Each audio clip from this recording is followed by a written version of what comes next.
Direct selling అనగానే చాలా మంది నెగిటివ్ గా రియాక్ట్ అవడానికి, తక్కువగా చూడడానికి కొన్ని బలమైన కారణాలు ఉన్నాయి. దీంట్లో మొదటిది lack of awareness.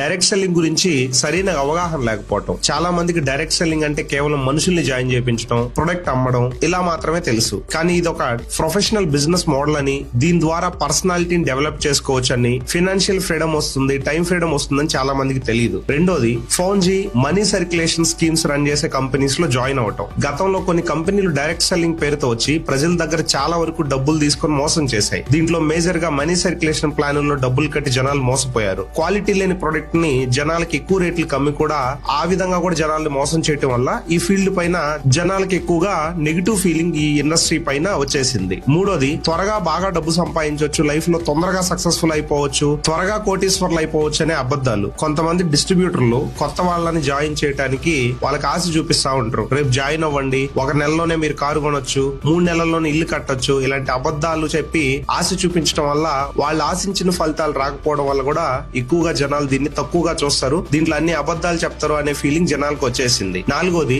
Negative marketing పద్ధతులు, అగ్రెసివ్ సెల్లింగ్. కొంతమంది డైరెక్ట్ సెల్లర్స్ ఎదుటి వారి పరిస్థితిని అర్థం చేసుకోకుండా వాళ్ళకి ఎంత ప్రొడక్ట్ అంటే అంత ప్రొడక్ట్ అంటగడుతూ ఉంటారు. అనవసరంగా వాళ్ళకి అవసరం లేని ప్రొడక్ట్లు కూడా అమ్మి వీళ్ళ బెనిఫిట్ కోసం వాళ్ళని డబ్బులు కట్టించి వదిలేస్తూ ఉంటారు, ఫాలో అప్ చేయకుండా. దాని వల్ల వాళ్ళ ఫ్రెండ్స్ లో, రిలేటివ్స్ లో వీళ్ళపైన నెగిటివిటీ అనేది బాగా డెవలప్ అవుతుంది. దాని ద్వారా వాళ్ళ ఫ్రెండ్స్, ఆ రిలేటివ్స్ కూడా వాళ్ళ నుంచి దూరం అయిపోతా ఉంటారు. ఇది కూడా ఒక బలమైన కారణం. ఓపిక లేకపోవటం. చాలా మంది ఏదో అద్భుతం జరిగిపోద్దని జాయిన్ అయిపోతా ఉంటారు. సక్సెస్ఫుల్ అయిన వాళ్ళ పర్సనాలిటీలు, వాళ్ళ అచీవ్మెంట్స్ చూసి జనాల ఊహల్లో డైరెక్ట్ సెల్లింగ్ లో ఏదో చేసేద్దామని అనుకుంటా ఉంటారు. మిగతా బిజినెస్ లో లాగే కష్టం, ఓపిక ఈ బిజినెస్ కి కూడా అవసరం. 1-2 నెలల్లో ఇది ఏవీ కాదు, కష్టపడాల్సి వస్తుంది. సో దీన్ని 1-2 నెలల్లో వదిలేసి ఇది వేస్ట్, అందులో ఏమీ రాదు, ఇలాంటి నెగిటివ్ ప్రచారం చేస్తా ఉంటారు. సమాజంలో నలుగురు ఏమనుకుంటారనే ఒక భయం. మన సమాజంలో ఇప్పటికీ కూడా డిగ్రీ చదివి ప్రొడక్ట్లు అమ్ముతున్నారా అనే చిన్న చూపు ఉంది. వైట్ కాలర్ జాబ్ ఏదైతే ఆఫీస్ లో జాబ్ చేస్తారో దానికి ఇచ్చే గౌరవం